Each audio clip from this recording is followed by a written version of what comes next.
Hi everyone, it's Lana with Fast Fit Foods, and on this edition of Lana's Corner, we're going to be doing some autumn lowlights along with some highlights. So as you can see, I have my model Gina, and her hair is pretty grown out. This was a summer color, so we had a lot of platinum blonde going through it, and she wants to keep that.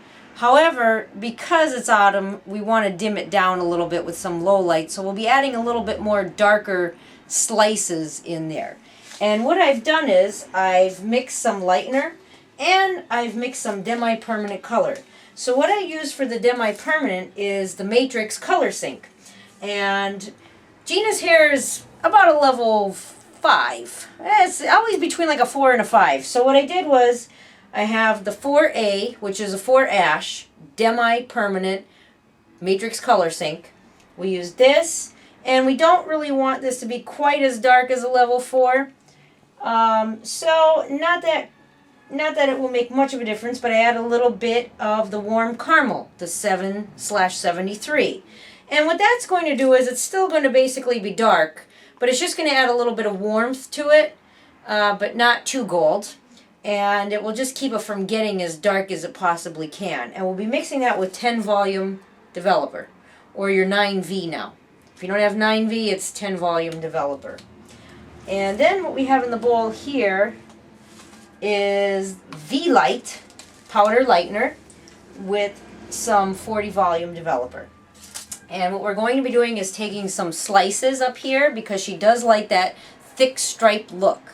And in the bang area, I may just weave one small low light through it. So I'll put a couple foils in and then we'll catch up a little bit later. So let's do that. I need a comb. Here we go. And of course, you can use a rat tail comb, but I like the metal tail because the metal tail just gets that a little bit closer to the scalp. And back here, she's all dark. There's no highlights back here. That's how she likes it. So we're going to start in the front. I'm just going to walk around here.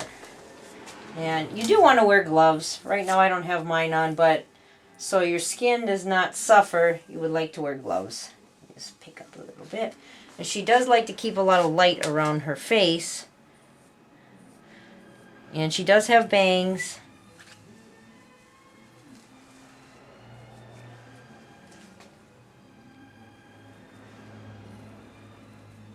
So we're just going to take a section out. And we do have a thick blonde chunk. And what I do is just back-to-back foils.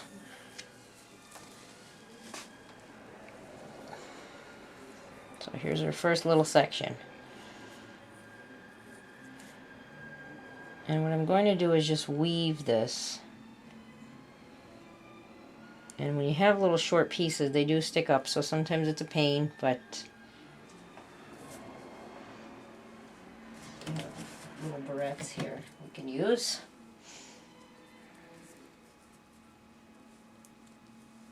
Sometimes the little barrettes help more than those big hair clips do. Okay, so we'll be starting a light one first. And that way when she pulls her hair back, you will still see that light.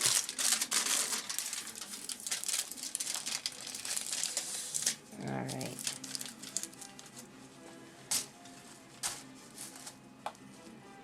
And we just want to paint the new growth, not right up to the top of the foil immediately, because we don't want to overabundance of color there, so when we shut the foil it doesn't smush and make bleed marks. Just lightly feather it back into the bang area, and her bangs are very pokey, and we try not to get it too much on the old growth. You could lightly feather just any remainders into it so it blends and you don't have a line of demarcation. And we're going to leave her ends out. And just kink that foil up and shut it.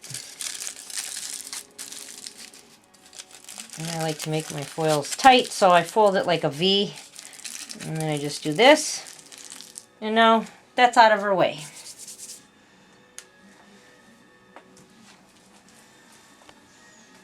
Okay. I always like to start in the front because sometimes if you start in the back, this is already part processed, and by the time you get to the front, her hair is very dark, so it has a tendency to pick up a lot of orange and reds to it. So if this is done, that's great. We can always open the foil and let the air hit it, but then however this is still orange, how she would like to see more blonde. I don't think she would mind so much if this had a little gold to it, even though we're not going to leave it that way. That's how we're going to start. I always start in the front where the color matters the most. And see, she has a lot of blonde. There's really no dark left in there. So we're going to correct that. I'm going to leave a little piece out.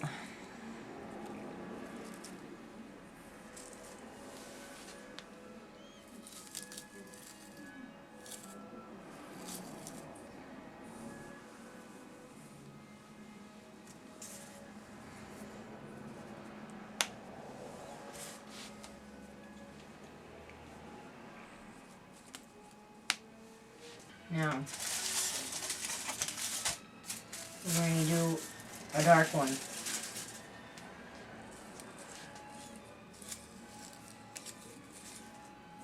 Grab what's left.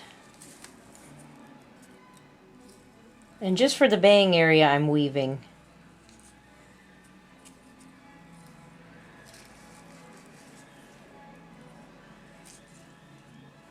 And there's some nice pokey bangs there. She has naturally curly hair too, so when you flat iron, sometimes the bangs, they will poke. It's always good if you have curly hair to start on straight hair too. So even though it's a little work, if you have your hair flat ironed, cleaned and flat ironed before you start, then it makes your job much easier, well, the hairdresser's job much easier to section. And always before you start any lightening service or color service, always seek the help of a professional hairstylist, because there's a lot of things that can occur and go wrong, and you want to make sure that you have the care of a professional and you have a boatload of color choices to choose from to do any corrective coloring if needed. And that's the first two foils in the bang area. So now for the rest on the top,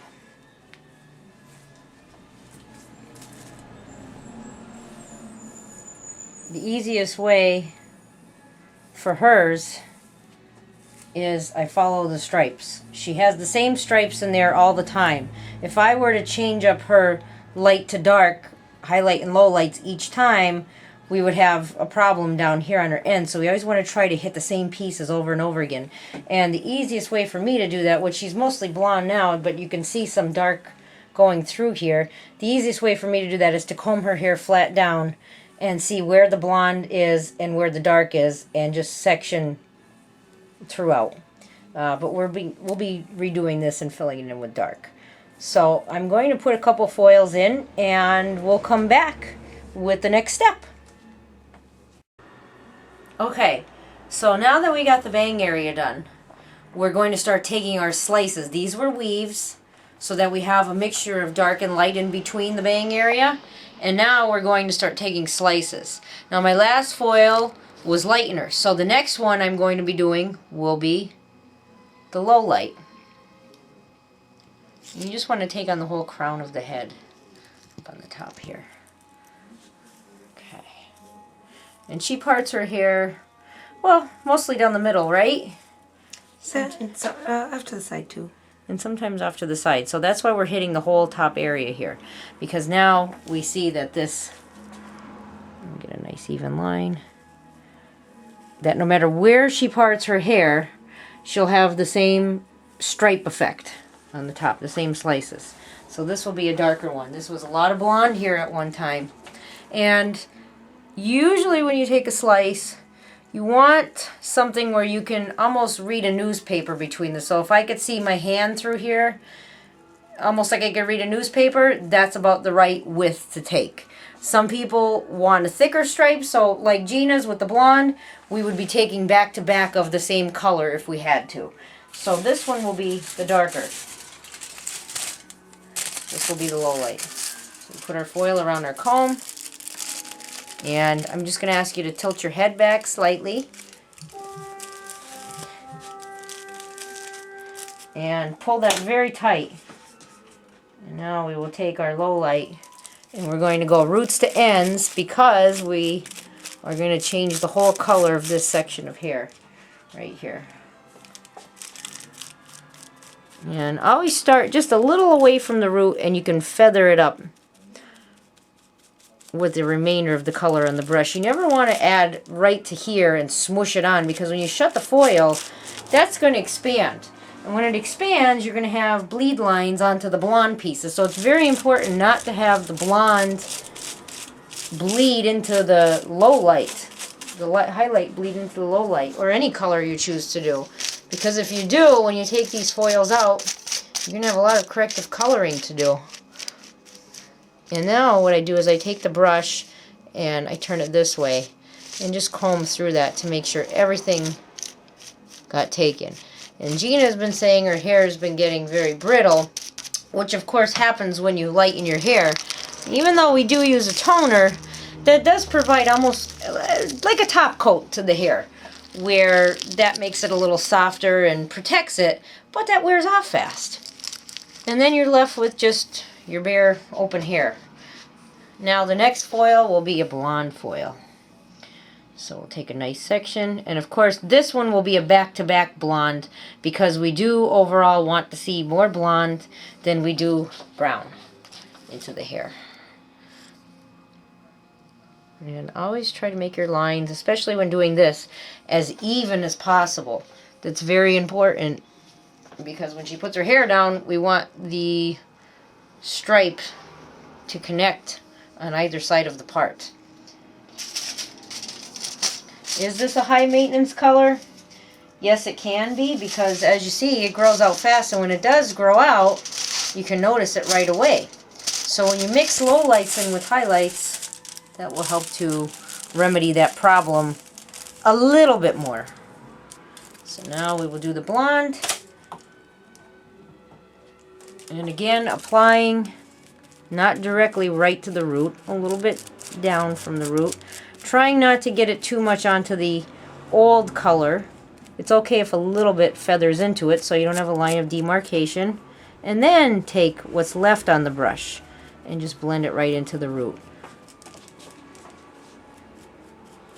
And never pin the foils together to get them out of your way and smush them really tight, because then again the brown will be touching the blonde.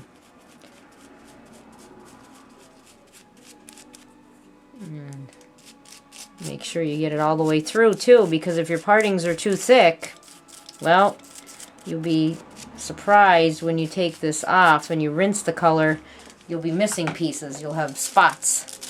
So we'll shut this. So now we're doing our back-to-back blonde. We had the blonde, the lowlight, the blonde, the lowlight, the blonde, the blonde. Then we'll do another lowlight. So we'll take that, just a little bit thicker, and she'll be getting her new look.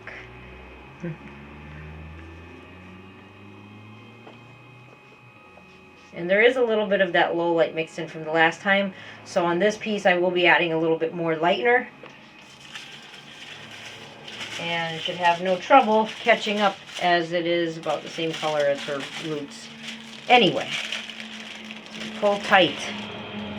Never be afraid to even have the client lift their head so that you can pull that as tight as you can. That's very important for a nice, clean, neat hair color. And then, now I'm not so worried about the blonde touching back to back, so actually the blonde, I will touch the back of this one just to make sure that the colors come evenly when they're done.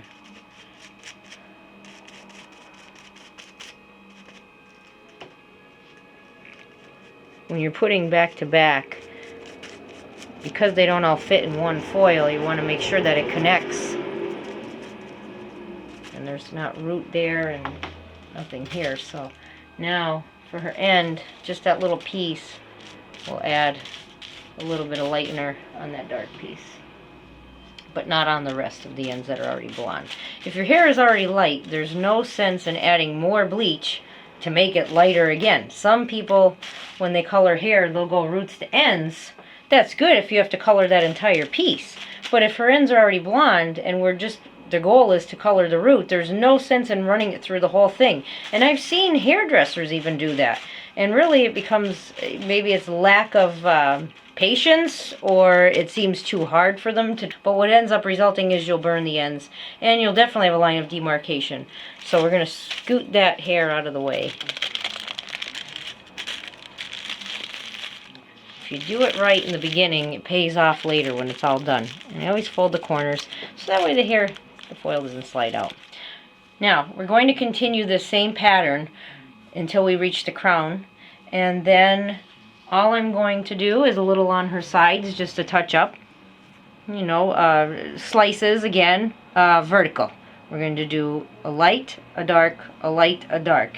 And back here will be absolutely nothing because this is her natural hair. So we're going to continue this pattern. We're going to do highlight, double backed, highlight, highlight, highlight, low light. Highlight, highlight, low light. Back to back slices. And then we'll take a look at the next step. So now we're back and we have the finished product. As you can see, we have beautiful lowlights and highlights, and they're perfect along each side of the parting. So that came really beautiful. And we just spin around in the back and see she wanted to be brunette, so we kept her back the same. And we just have to see, if you comb this in the crown, it makes that little bump, and you have all nice stripes of cascaded highlights going down her back. And what I did was I used a toner. It's called Matrix Color Sync SPV, Sheer Pastel Violet, with that 9V or your 10 volume developer. And what that does is it just lightly takes away any remaining gold or yellow that would have been involved with the color. But not only that, what it does is it provides almost like a top coat, where you have nail polish and you put that protective clear top coat over the top of it to keep it from fading and chipping off. Well, we did that with her color. If you don't have to use a toner, you can buy a clear color. Matrix Color Sync also makes, it's called 0/00, and it says clear on the box. And that is also mixed with that 9V or 10 volume developer. And you can put that over the entire head while it's damp. After you wash the initial highlight and low light out and you condition it, you towel dry it and you mix that solution up with the clear and the 9V, equal parts, and you apply that over the whole head for about 10 minutes. You can leave it on longer if you feel like it, no more than 20 minutes. And when you rinse that, you do not re-shampoo it. You just rinse it out and apply more conditioner and rinse again. And that just gives a nice shine. And what that'll do is it'll keep her demi-permanent lowlights from fading as fast. So it's like having a top coat over nail polish in a way. That'll fade off first, then her color will fade. So I hope you enjoyed this segment, and I hope to have more for you in the future. Any questions, just email in. Thank you.